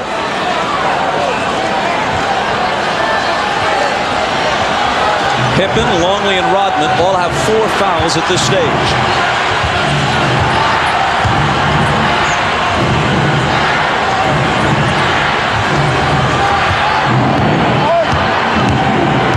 Malone pounds it into the floor, then scoops it up and in. They're afraid to double team because everybody can shoot the ball now for Utah. They got to stay at home. 37 for Malone. Utah by 7. Knocked away from Jordan, recovered by Harper. They throw it away into the backcourt, and Utah will have it. But I like what Utah is doing right now on the offensive end. They haven't gone to the pick and roll, and they keep going to Karl Malone in the post. In the last game, in the last 5 minutes, all they ran was pick and roll. Now you see all they're doing is feeding the big fella in the post.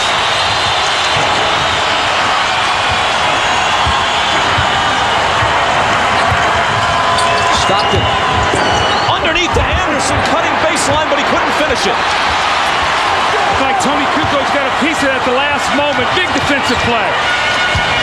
Jordan double pumping. And Bennett Salvatore spots a foul. Shandon Anderson second. Look at Karl Malone take his time. Rodman is not a shot blocker, so he'll take his time. The little up and under that gives his team the 7-point lead. But Bob, we talked about the importance of having some fouls to give. Right now, Chicago shoots the rest of the way. That cuts it to 6. Flash bulbs popping all around the United Center every time Michael Jordan steps to the line. People trying to save the moment. Among the many possibilities, and who knows how it'll play out, but among the many possibilities is that this is Michael Jordan's final game as a Chicago Bull. If they win it tonight, or his final game here at least, possibly, if they have to go back to Salt Lake City to finish the series one way or the other.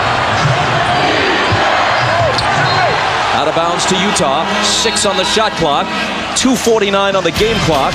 Jazz by 5, and we'll be back.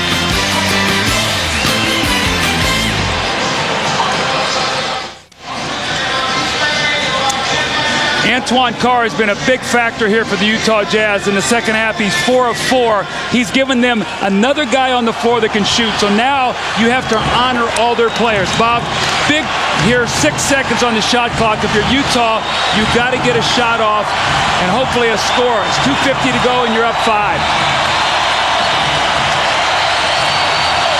It'll be Malone to throw it in. Hornacek, catch, shoot, long. Rebound fought for. Carr tries to save it in, but Kukoc grabs it.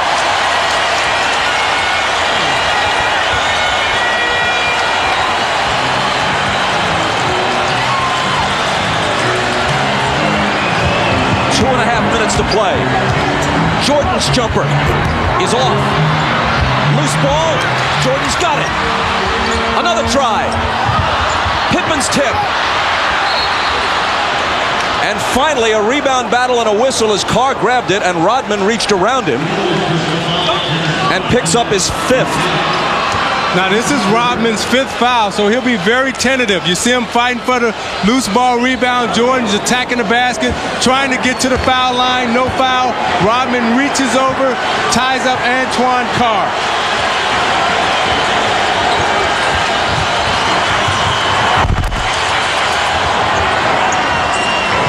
Here's Malone, 8 on the shot clock.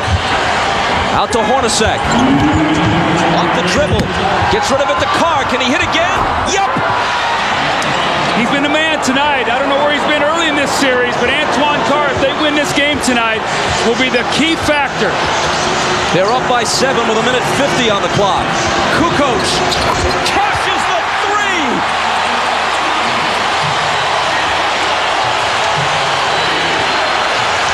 He's got 25 on 10 of 11.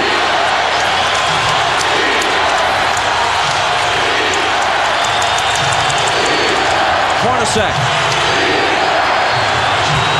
Carr into the lane. Finds Anderson open.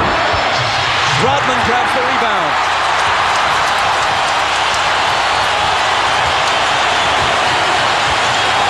Jordan just 1 of 6 in this fourth quarter. That won't stop him, though. He was fouled and he'll come to the line with 1:13 to play, and the Bulls down by 4. Well, Antoine Carr hits a big shot. The ball goes loose. He finds it and puts his team up 7, but Kukoc comes back with a huge 3 to make it 4.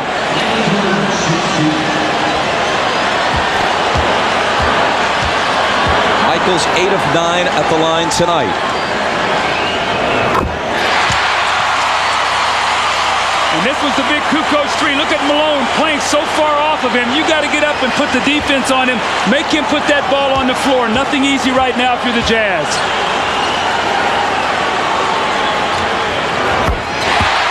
Two-point game. Just moments ago, it was 7.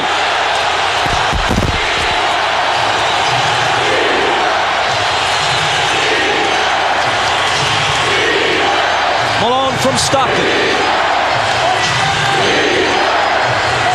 Malone, 39 points, and personally pushing this series back toward Utah. And Jerry Sloan likes what he's getting out of the big fella tonight. You watch Malone on the low block being very aggressive. Dennis Rodman has 5 fouls, so he really can't challenge him the way he wants to. Malone turns around, squares up, and watch Jerry Sloan gives him the pat on the back. Yes, big fella, we riding you tonight. Again, the square up and the shoot. And watch the reaction from Jerry Sloan. Utah Jazz have come to play tonight. Dennis Rodman has said he can play Karl Malone any day. Maybe not this day or night.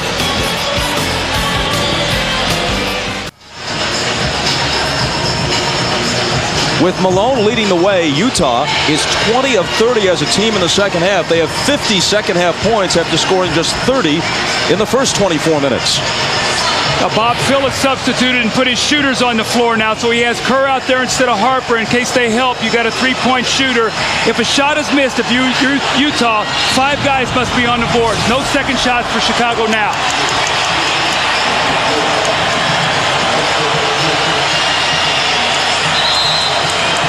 It'll be Kukoc to throw it in. Michael's got it, double team. Kukoc open for 3. Missed it. And Utah has the rebound. That's only the second miss of the night for Kukoc, but that one didn't even draw iron. Stockton. 12 on the shot clock. Carr brings it back out.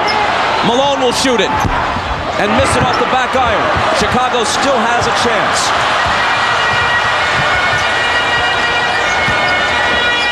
Michael, Tony again for 3. And he was fouled and will shoot 3 free throws. What a mental mistake by Karl Malone. I don't know if he was on the line there, but if not, that's a 3-point shot, so 3 free throws. Let's see if he's behind the line. Yep. Oh, 3 free throws. That is a costly mistake for Utah. With 18.9 seconds. Kukoc, whose previous career playoff high was the 21 points he scored in the Game 7 clincher here against Indiana in the Eastern Conference Finals, has 26 tonight. Now you got Harper coming back in for Steve Kerr. Remember, he got a big steal against Stockton for defensive purposes right now. Bob, the one thing now is Utah doesn't have to shoot. So if they get it down here across, they want to have it in the hands of a good free throw shooter. The shot clock is off. Utah has not been to the line in this quarter. Chicago is perfect from the stripe until that shot. The rebound is grabbed by Russell, and he's never taken down a bigger one. There's an immediate foul, and it's Pippen's 5th.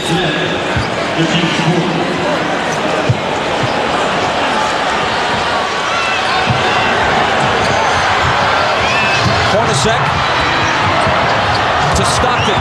They play a game of keep away. It's Carr. Kukoc chases him and fouls him. See, John Stockton, to me, should have kept that ball in his hands. Even though Antoine Carr is hot right now, Isaiah, I would much rather have him shooting those 2 free throws right now with his experience, even though Carr has been hot. I agree with you, Doug.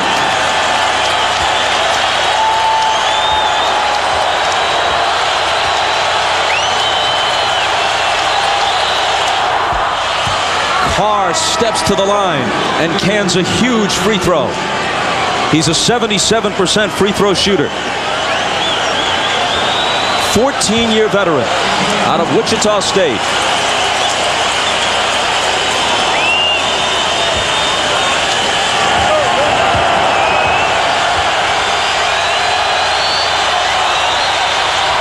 A 4-point Utah lead. Timeout Chicago. 10.4 seconds remaining in Game 5. And how important has Carr been down the stretch?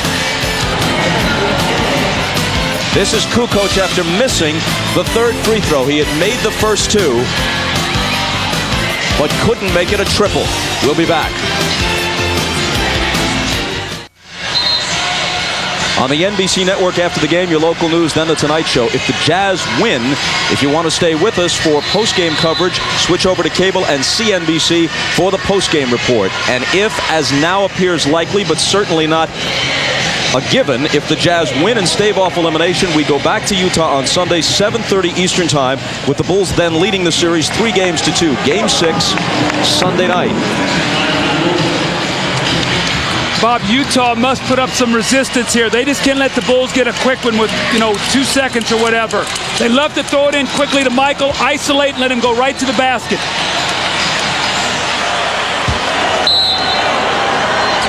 Kukoc will play it in.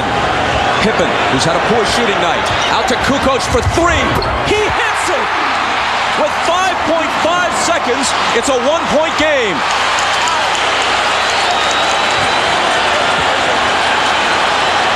Into Stockton. Kerr chasing him. Stockton gets away. Ahead to Hornacek. And Pippen dives to foul him, but with only 1.1 second remaining. They couldn't catch them to foul him soon enough. Even though Kukoc hit the huge 3, his earlier free throw miss is now the difference in the game. 1 point. Championships are won at the free throw line. And you see Scottie Pippen fouled out here right now. In this game, came in shooting extremely well, but tonight only 2 of 16.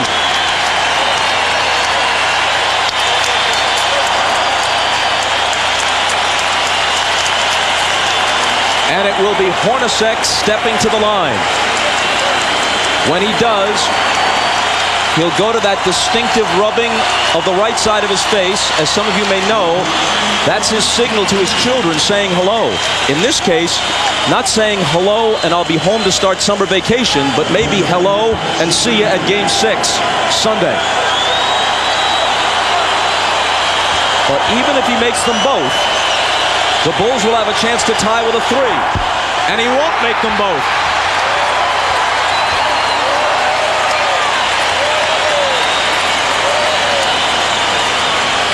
The Bulls have 1 timeout plus a 20.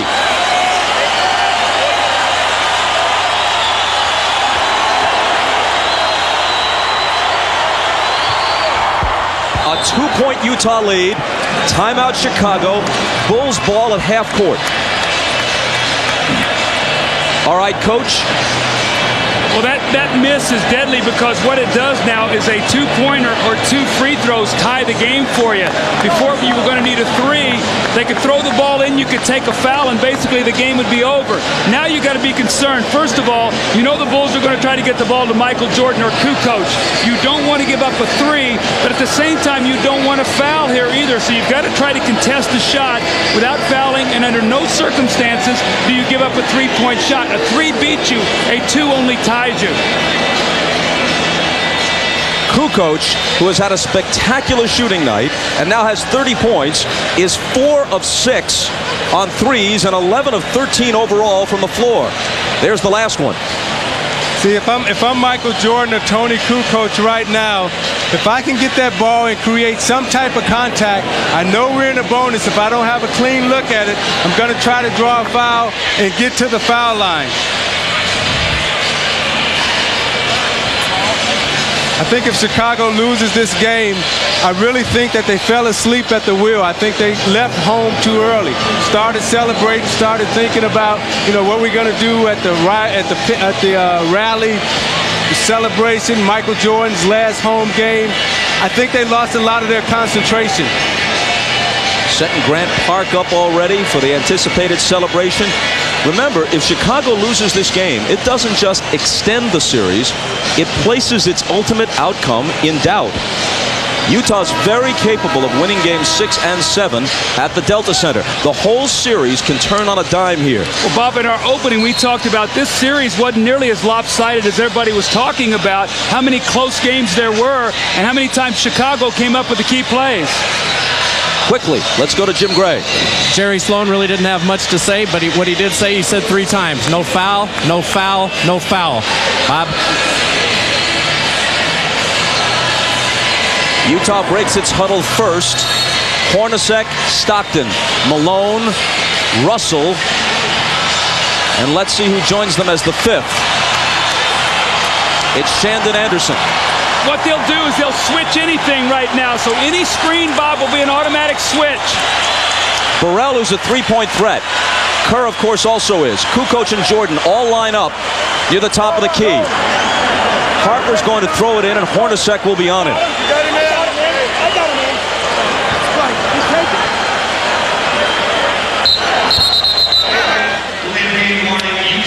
Delay of game warning. Intentionally taken by Utah, and a 20 taken in response by Phil Jackson.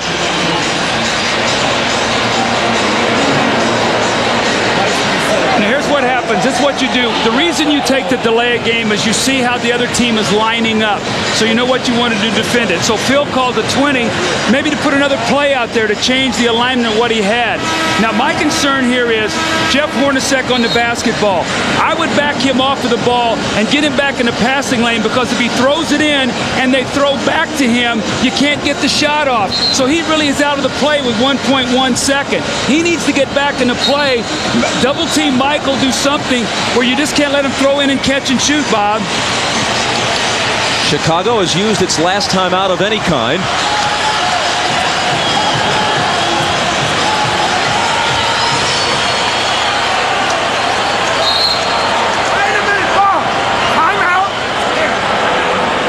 And now Utah will ask for a 20. A 2-pointer ties it and forces overtime. A 3-pointer wins the game and the championship. A miss sends the series back to Salt Lake City.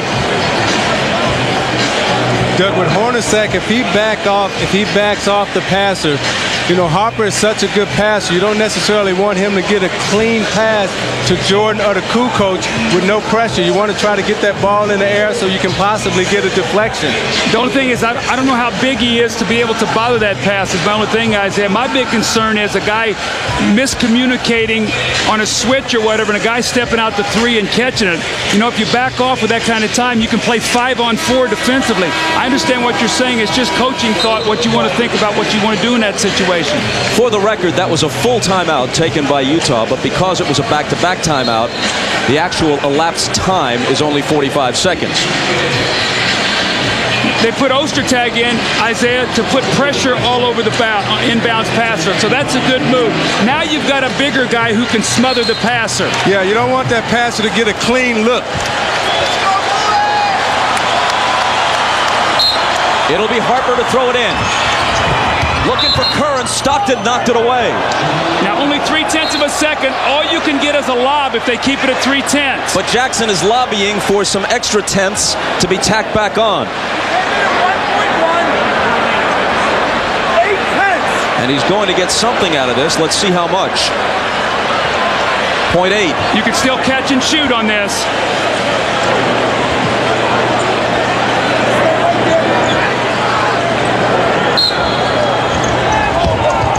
Into Jordan, a prayer.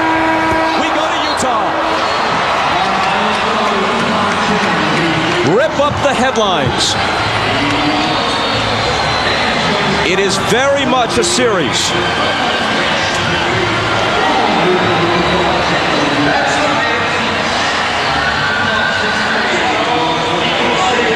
Chicago leads it 3-2. Game 6 in Salt Lake City. And if a 7th is necessary, it's also at the Delta Center. And here's Jim Gray. All right, thank you very much, Bob. Antoine Carr, you turned out to be the difference in the second half. Why did Jerry Sloan put you in? Was it simply to try and change things up? I think he wanted to bring a little bit of more energy into it, and I was ready to play. I wanted to get in there and bang. I knew if we got more physical with these guys, that we could probably turn up the heat on them. Absolutely nobody expected this tonight. Where did you guys find the inner strength, and particularly Karl Malone, who's been so criticized? Well, we don't believe in quitting ever. I think we get all ours from Jerry Sloan. He's a hard-nosed guy, and that's the way we play. Are you now, would you consider yourselves to be in the driver's seat? Because this is how the series would be had it gone on schedule 3-2 with the last 2 games, you the home court advantage. Well, we're down 1 game still, so we have to go home, get ready, and try to get another one. And if we can get that one, then, hey, it's the final game. Where did you find this offense here in the second half? Well, I've always got the offense. It's just I got an opportunity to put the ball up, and I was able to put it in the hole. Karl Malone's performance, how would you describe it? Gritty, hard-nosed, and once again, great. Congratulations, Antoine. All right, thank you. All right, let's send it down to Ahmad, who's with Karl Malone. All right, thanks, Jim. The first few games, Carl, everybody was throwing dirt on you. You hadn't had a great game, pressure building, and then tonight you show up with a great game. Well, I try not to think about all the stuff that was said, Ahmad. I just try to come out and play the same, get myself ready to play as usual. But sometimes you can't help but listen about it or whatever, and everybody had us written off or whatever. We needed to win a game here, we did. But I'm not looking for anything individual. I'm looking for it as a team. You know, we'll let everybody else do all the talking. I'm sure we was taking our doses, but the way this team responded was tremendous, and it showed a lot of heart and a lot of character. I have nothing to say about my game. Having won this game this evening, what does that do for your confidence going back home?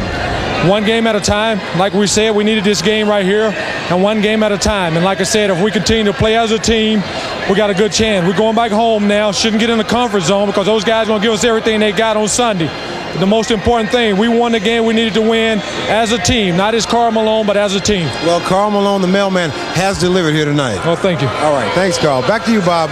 Ahmad, thanks. Malone has had bigger numbers offensively. He's had 50-plus point games, but all things considered, this might have been the biggest game of his great NBA career. Meanwhile, Michael Jordan shot 9 of 26, only 1 of 7 in the 4th quarter, and when his last-second prayer went unanswered, Chicago had to join Utah on a flight. They won't share the same plane, but they're both going back to Salt Lake City for Game 6. So it's Sunday at 7:30 Eastern. With the Bulls now in front, 3-2. Tonight, after your late local news, an all-new Tonight Show with Jay Leno. Jay welcomes Gwyneth Paltrow and 7'2" Marco Didek of the WNBA's Utah Stars, along with musical guest Dwight Yoakam. And for those of you who'd like to continue with the NBA Finals, interviews and post-game activities are available on CNBC coming up next.